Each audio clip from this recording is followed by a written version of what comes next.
Chers amis de ICAD News, bonsoir.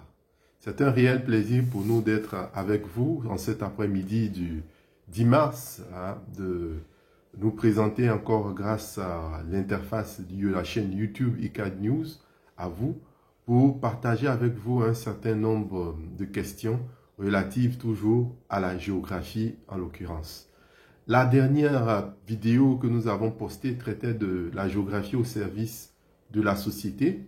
Et toujours sur cette lancée, actualité oblige, nous allons aborder un pan de la géographie qui cadre bien avec l'actualité. Ces dernières semaines, le malheureux conflit russo-ukrainien est au cœur de l'actualité et occupe tous les plateaux de chaînes de télévision, tous les débats et toute la presse en parle. Et à travers ce déballage donc de l'actualité autour de ce conflit, il y a des mots, des concepts et des termes qui apparaissent et qui sont récurrents. Au nombre d'entre eux, celui de géopolitique. On entend beaucoup géopolitique depuis que ce conflit a éclaté.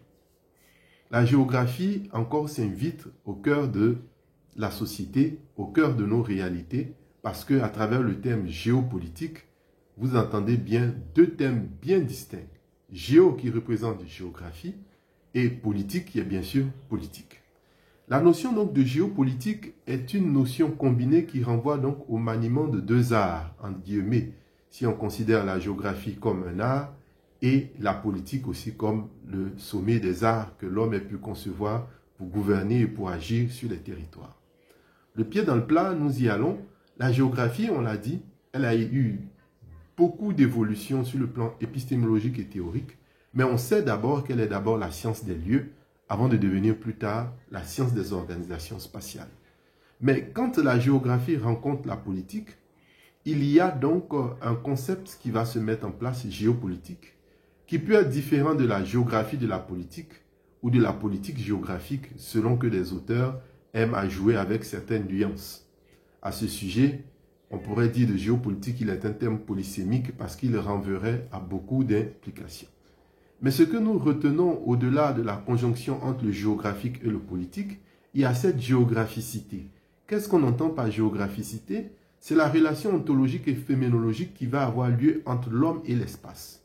Mais ici, dans l'approche géopolitique, cette relation ontologique ou phénoménologique entre l'homme et l'espace va s'inscrire dans une relation d'influence et de assise d'une influence politique de pouvoir. Une influence de pouvoir qui va donc définir la nature de ce qu'est la relation entre l'homme et l'espace.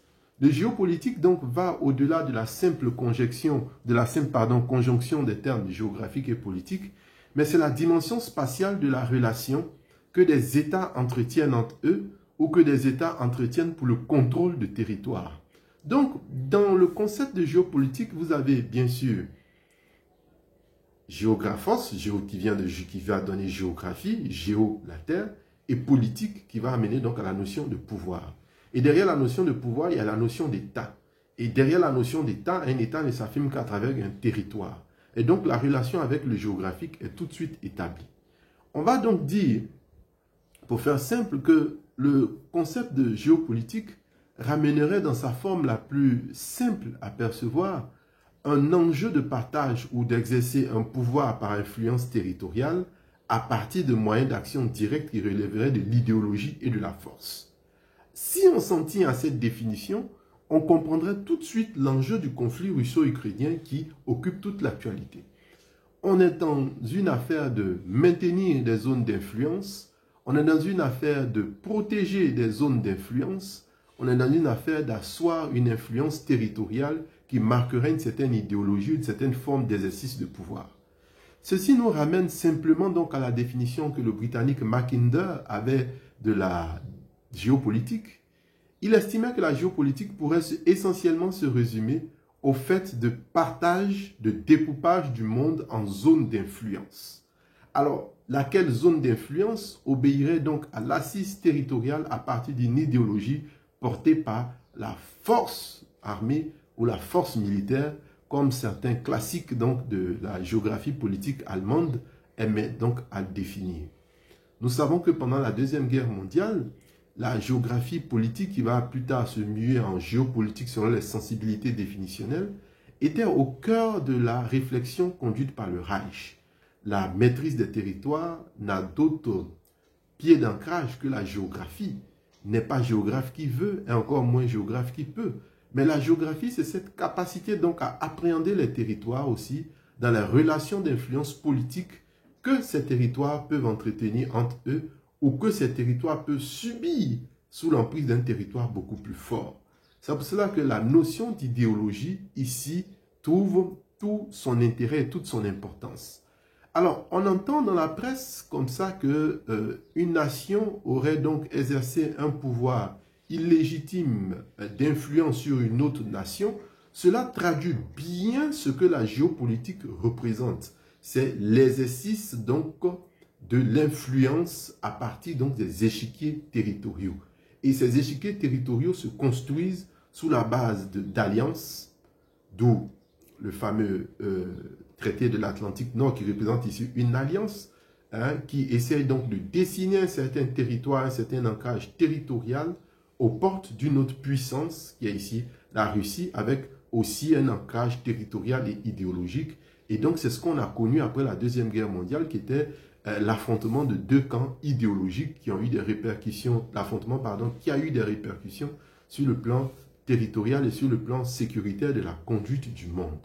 Donc, chers amis, voici un peu aujourd'hui ce qui revient au devant de l'actualité, c'est le concept de géopolitique. Et derrière tout le concept de géopolitique, c'est d'abord de la géographie, de la maîtrise des territoires, qui va donc rencontrer ici des facteurs d'influence, d'exercice d'influence et d'autorité idéologique portés donc par un moyen qui est très puissant, celui de la sécurité, celui de la défense, celui de l'armée, celui de la force. Donc, la force ici est représentée ici comme moyen géostratégique qui va donc asseoir la sécurité et la protection des territoires. Voyez-vous, faire donc de la géopolitique, c'est un niveau d'analyse géographique qui passerait donc au-dessus de la simple perception du territoire ou de la simple présentation des territoires comme étant des économies de production, mais ce sont des territoires, des économies en production protégées par des idéologies et par l'usage de moyens directs ou indirects de type militaire qui assureraient une certaine aisance, une certaine sécurisation à toute emprise, à toute autorisation, à toute autorité exagérée d'emprise territoriale d'un État sur un autre. Voilà un peu en quelques mots ce que nous pouvons dire de ce concept qui montre encore l'importance donc du fait géographique dans le vécu, dans notre quotidien.